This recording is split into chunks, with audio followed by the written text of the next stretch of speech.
सदगुरु कबीर साहब हमें क्या दे गए हैं।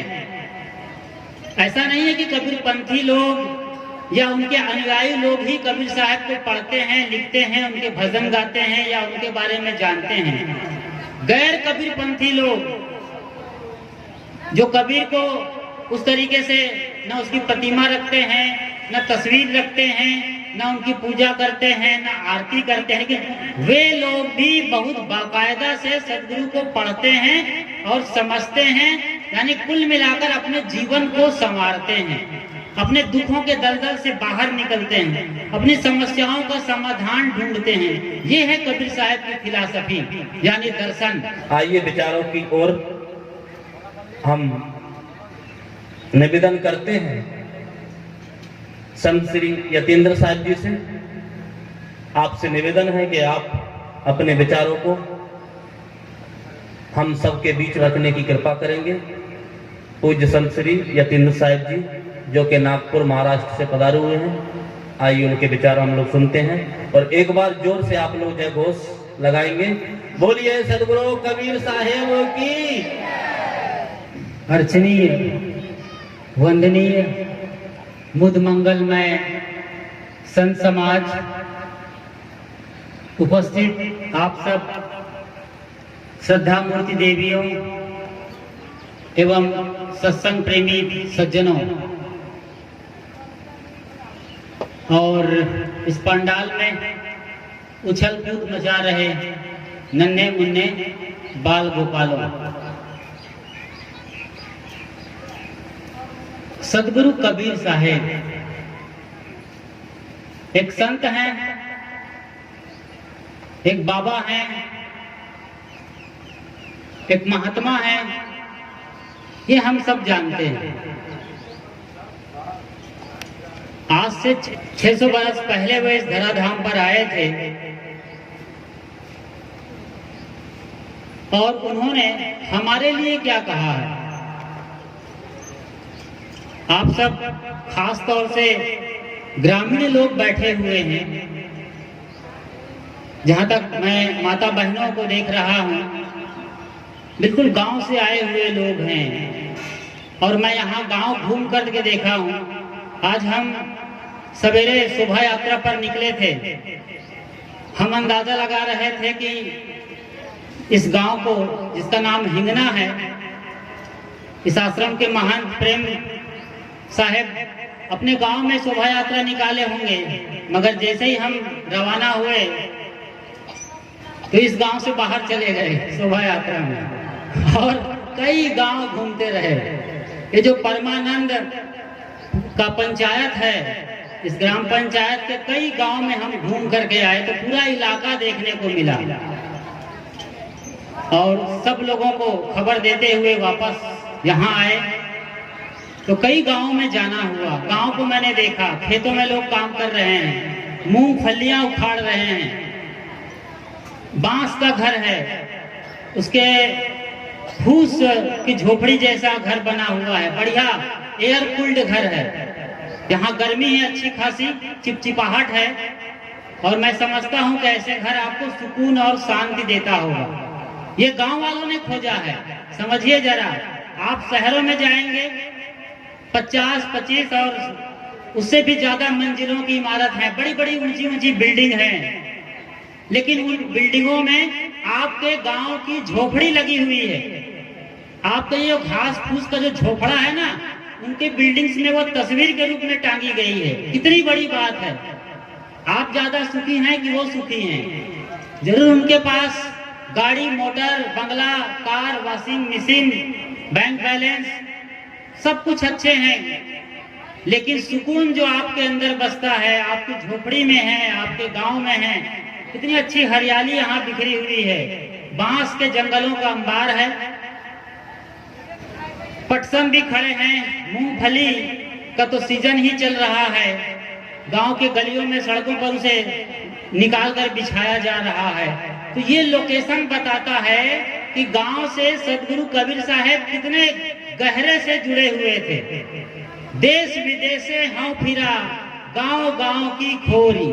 साहब कहते हैं मैं देश और दुनिया में गया, विदेशों में गया, गांव गांव की गलियों में गया हूँ, एक एक चीज को देखा हूँ, बहुत करीब से देखा हूँ, लोगों के दिलों को पढ़ा हूँ, उनकी तकलीफ, समस्या, जो दर्द है गांव में आपस में जो रिलेशन के, सब देखा हूं मैंने।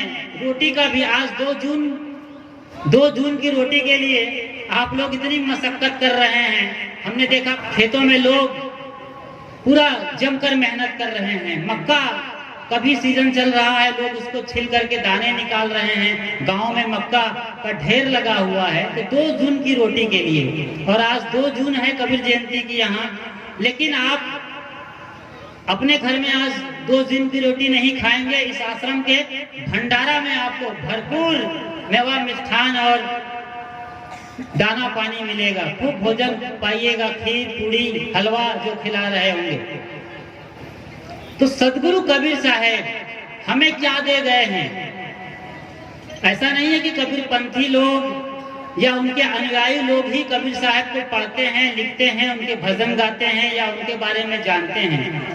गैर कबीर पंथी लोग जो कबीर को उस तरीके से न उसकी प्रतिमा रखते हैं, न तस्वीर रखते हैं, न उनकी पूजा करते हैं, न आरती करते हैं, लेकिन वे लोग भी बहुत बाकायदा से सदगुरु को पढ़ते हैं और समझते हैं, यानी कुल मिलाकर अपने जीवन को संवारते हैं, अपने दुखों के दलदल से बाहर निकलते हैं, अपनी समस्याओं का समाधान ढूंढते हैं। ये है कबीर साहब की फिलॉसफी यानी दर्शन। कबीर साहब गांव में बसते हैं, लोगों के दिलों में बसते हैं और जमीन से जुड़े हुए व्यक्तित्व रहे हैं। ऐसे संत जो जमीन से जुड़ करके अपना भजन गाते रहे, साखी गुनगुनाते रहे और बड़े बड़े शब्दों और पदों से अपना प्रवचन सत्संग सुनाते थे। वो जमाना रहा है, ऐसा इंटरनेट का जमाना नहीं था 600 बरस पहले।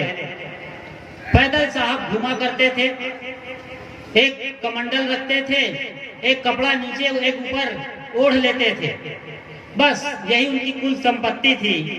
लेकिन उन्होंने ऐसा खजाना बांटा पूरी दुनिया को कि आज बाहर विदेशों में सदगुरु कबीर साहब पर लोग पीएचडी करते हैं, एक एक पदों को खोजते हैं। इतनी गंभीरता कैसे आई साहब के अंदर, इतनी बारीक बात कैसे कहते हैं।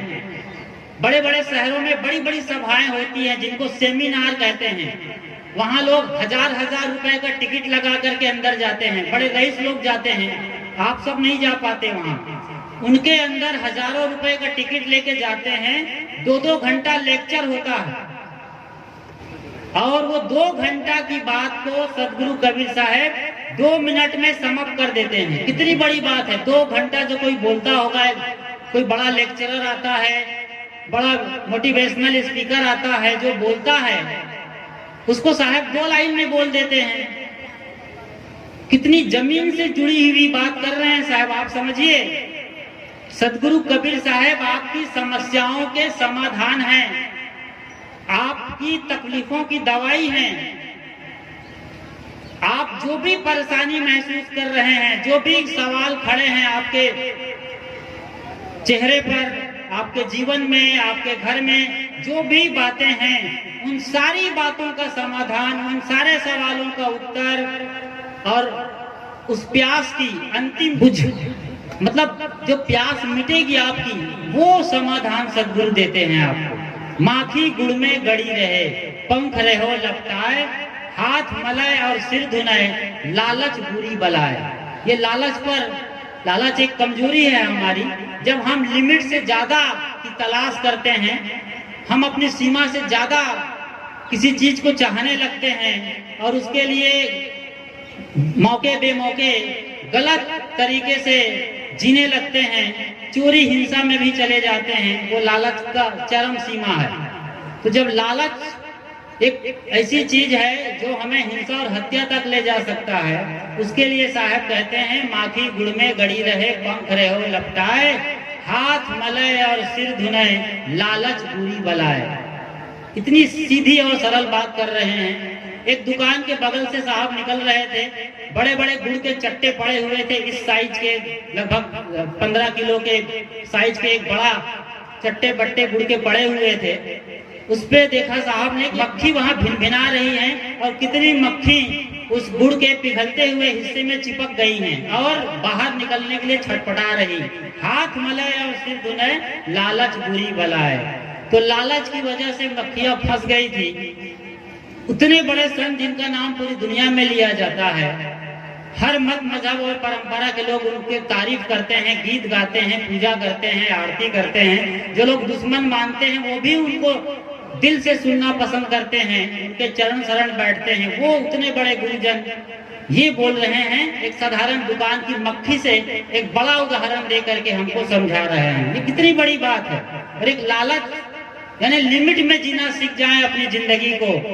काम, क्रोध, लोभ, मोह, माया, मत्सर, चोरी, हिंसा, व्यभिचार, जो भी चीजें हैं जो अमानवीय कृत्य हैं, हम मानवता की सीमा में रहें, अपने हद में रहें, अपने घर द्वार में रहें, अपने लोगों के साथ प्रेम से जी लें। तो इस लिमिट को बताने वाले सदगुरु कबीर साहब हैं। बातें बहुत सारी हैं, हम सुनते रहेंगे, सुनाते रहेंगे। मैं और अधिक ना कुछ कहते हुए यहीं पर अपनी वाणी को विराम दे रहा हूँ। बोलिए संत सम्राट सदगुरु कबीर साहेब की बहुत बहुत आभार और अभिनंदन आप सबका।